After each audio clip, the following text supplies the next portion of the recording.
Pizza करके आलू boil करते तो कुछ ढेर सारा, वो इसलिए तो रखते हैं कि कभी भी कुछ खत्म हो फटाफट मिक्स कर दो, आप एडजस्ट कर लो उसके हिसाब से। फिर इसके बाद आता है हमारा how to use herb spices and condiment effectively. अब जैसे इंडिया में अगर मैं बोलूँ तो हम लोग धनिया यूज कर रहे हैं, ठीक है, वो हमारा एक तरीके से क्या नाम है आपका हर्ब्स हो गया। उड़ीसा कुजीन में क्या हर्ब्स आता है? धनिया पत्ता है, धनिया पत्ता और मिर्ची और कड़ी पत्ता, ठीक है ना। और उसमें आपका वेस्ट बंगाल में खड़ा मसाला, हाँ हर्ब्स हो गया, स्पाइस वगैरह, ठीक है ना। तो इनको भी यूज करना हम लोगों को आना चाहिए, है ना। मतलब ये सारी जो चीजें मैं बता रहा हूँ ना, ये एक होता है ना, एक जो बिल्कुल नया है, जो हेल्पर भी नहीं है, उसको नहीं पता, बट जो किचन में काम कर रहा है उसको ये सारी चीजें पता होनी चाहिए। अब जैसे हमारे यहाँ पे मेन्यू है, ठीक है, अब मेन्यू में भी हम लोग यहाँ पे कुछ और ऐड कर रहे हैं। अभी जो मतलब जो कैटेगरी वो है हमारा मेन्यू डेवलपमेंट। मेन्यू डेवलपमेंट में अभी हमारा क्या हो रहा है, यहाँ पे जो एक मेन्यूज होंगे उसमें थोड़े और कुछ ऐड होंगे, मे भी इंडियन का कुछ आएगा, ठीक है। उसके बाद मे भी जो आपका थाली वगैरह ही ऐड उसमें अंदर होगा। तो वो क्या हो रहा है कि मेन्यू हमारे और डेवलप हो रहे हैं, मतलब और बढ़ रहे हैं। मे भी जो डिश आपकी नहीं चल रही होगी ना वो हटा देंगे चाहे फिर हम लोग, है ना। तो ये हमारा मेन्यू डेवलपमेंट का हो गया। अब इसके अंदर की एलिमेंट क्या होता है, मतलब कैसे हम लोग इसको जज करते हैं। तो सबसे पहले इसमें आता है कॉन्सेप्ट एंड थीम। अब यहाँ की कॉन्सेप्ट क्या है हम लोगों का, यहाँ का कॉन्सेप्ट है हमारा क्या, द्रविड़ उत्कल बंगाल, 3 स्टेट का हमारा फ्लेवर हमारे पास यहाँ पे, ठीक है। फिर दूसरा इसमें आ जाता है थीम मतलब क्या हम लोग इस जो रेस्टोरेंट को लुक देना चाहते हैं, ठीक है। अभी जैसे इधर पूरी लाइट लगी पड़ी है ना, तो यहाँ पे अभी आपको जो उड़िया बंगाली सब कुजीन के आपको पोस्टर सब नजर, मतलब ये एक तरीके से उड़िया कुजीन का जैसे बन जाएगा, ठीक है। सामने फ्रिज पड़ा है तो फ्रिज के अंदर आपकी वो मिठाई आ जाएगी, तो उससे क्या है ना एक लुक बैठता है कि भाई ये उड़ीसा कुजीन का ही है, मतलब थीम हम लोग इसको दे रहे हैं। तीसरा इसमें होता है हमारी प्राइसिंग स्ट्रेटेजीज, जो मेन्यू डेवलपमेंट के अंदर आता है। अब प्राइसिंग स्ट्रेटेजीज में क्या आते हैं कि हम क्या प्राइस हम लोग रख रहे हैं। वहां तो आप लोग बहुत सस्ता दे देते ना, वहां पे तो सस्ता इन द सेंस कि भाई नॉर्मल लगा लो, ठीक है। बट यहाँ पे मे भी थोड़े बहुत प्राइस इंक्रीज होंगे, क्योंकि वहां पे आप बैठने का नहीं था, यहाँ पे तो आपका आराम से बैठने का अच्छा इंटीरियर में हम लोग दे रहे हैं, बल्कि सेपरेट भी, ठीक है। तो बट यहाँ पे तब भी हम लोगों को ध्यान रखना पड़ता है कि इतना ज्यादा हम लोग प्राइस इंक्रीज ना करें ना, उन सब चीजों को ध्यान रखें। इसके बाद मेन्यू के अंदर आता है हमारी सीजनल इंग्रेडिएंट। अब जैसे हम लोग बोला सीजनल मतलब जो उसी सीजन में मिलते हैं। कई सारी ऐसी चीजें होती थी जो आपको ठंड में मिलेंगी, गर्मी में नहीं मिलेंगी, ठीक है। मूली हो गया या ऐसे, ठीक है ना, मूली यूज होती है उड़ीसा कुजीन में, है ना। तो अभी वो हाँ, तो वो एक पर्टिकुलर वो जो क्या डिश होती है फिर वो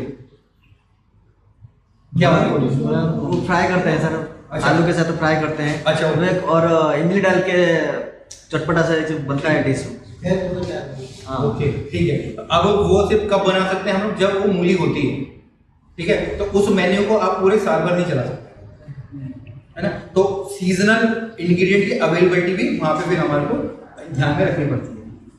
फिर इसके बाद जो एक प्रोफेशनल शेफ की जो मेन चीज है वो है हमारी फूड सेफ्टी एंड हाइजीन, जो आप लोगों को ट्रेनिंग संजीव ने भी दी होगी, मैं भी आप लोगों को थोड़ा भी फिर से मैं आप लोगों को वो सबसे मेन क्या हो गया, खुद की ग्रूमिंग हो गया, ठीक है जी।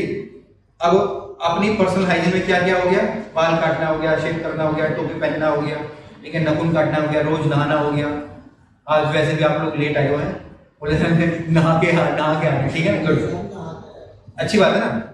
मतलब देखो ये कुछ मतलब इसको कंपनी से कोई मतलब नहीं, बट मतलब वो आप लोगों को अच्छा फील होगा वो जब आप मतलब जब तक मुझे ही अच्छा फील नहीं होगा, मैं किसको तो क्या खाना अच्छा मैं खिलाऊंगा, ठीक है ना। तो ये सारी चीजें हमारी जरूरी हो जाती है। फिर इसके बाद आती है हमारी proper food handling and storage technique. अब प्रॉपर फूड हैंडलिंग का मतलब क्या है, जो भी हम लोग काम करें, जैसे चॉपिंग बोर्ड्स हमारे हो गए, ठीक है। अगर कोई खाना है तो हम उस पर डायरेक्ट हाथ नहीं लगा रहे, सारे खाने को हम लोग ढक के रख रहे हैं, फ्रिज के अंदर रख रहे हैं, सारे कबर्ड हमारे क्लोज हैं, ठीक है। जो सामान पहले आया है उसको बाद में इस्तेमाल कर रहे हैं, जो बाद वाला पहले इस्तेमाल कर रहे हैं, ठीक है। उन सब चीजों को हम लोग वहाँ पे फॉलो कर रहे हैं। और उसके बाद लास्ट हमारा अंडरस्टैंडिंग क्रॉस कंटेमिनेशन, इसके ऊपर मैं सेपरेट वहाँ पे आप लोगों को समझाऊंगा। क्रॉस कंटेमिनेशन का मतलब क्या है, एक जगह से बैक्टीरिया दूसरी जगह ना फैलना। सिंपल, आपने यहाँ पे चिकन काटा, अभी जैसे हम लोग अंदर जो बर्नर्स भी अलग रखेंगे, वेज और नॉनवेज का दोनों अलग रखेंगे, इवन चॉपिंग बोर्ड भी हम लोग अलग रखेंगे। तो जो लाल वाला चॉपिंग बोर्ड होगा वो आपका सिर्फ नॉनवेज के लिए है, और जो दूसरा चॉपिंग बोर्ड होगा वो आपका वेज के लिए, बाकी उसमें पनीर वगैरह आप काट। तो चॉपिंग बोर्ड इसलिए सेपरेट किया गया कि क्योंकि देखो ना, आप बैक्टीरिया आपके हर जगह है, मतलब जैसे मैं मेरे हाथ अभी आप बैठे ना, आपके पास भी बैक्टीरिया है। अब क्या होता है कि जो अगर खराब बैक्टीरिया होगा ना, तो यहाँ से वो चल के अब मेरे लैपटॉप पे पहुंच जाएंगे, फिर वो चॉपिंग बोर्ड पे पहुंच जाएंगे, ठीक है। और जो आदमी बीमार होगा ना वो जल्दी बीमार होगा, तो बैक्टीरिया भी उसको ही इफेक्ट करते हैं जो कमजोर होता है, मतलब होता है ना जो बीमार होता है उसको ज्यादा इफेक्ट डालते हैं, तो उस चीज का भी हम लोगों को ध्यान वहां पे रखना होता है।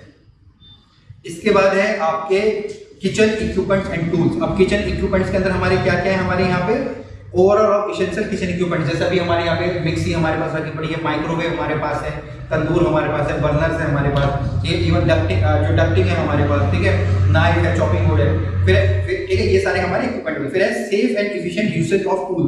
अब जो भी टूल्स हम लोग इस्तेमाल कर रहे हैं उसको हम लोग सेफली इस्तेमाल करें, मतलब अगर हम लोग नाइफ इस्तेमाल करें तो उसको प्रॉपर्ली इस्तेमाल करें। जैसे चॉपिंग बोर्ड होता है, तो चॉपिंग बोर्ड के अंदर अगर आप चॉपिंग बोर्ड ना ऐसे हिलता है, जैसे अभी टेबल हिल रहा है हमारा, ठीक है, तो चॉपिंग बोर्ड को अगर हम लोग प्रॉपर नहीं रखेंगे तो वो हिलता है, जिससे क्या होता है हमारे हाथ कट सकते हैं हमारे, ठीक है। इसका एक डेमो भी हम लोग कर लेंगे।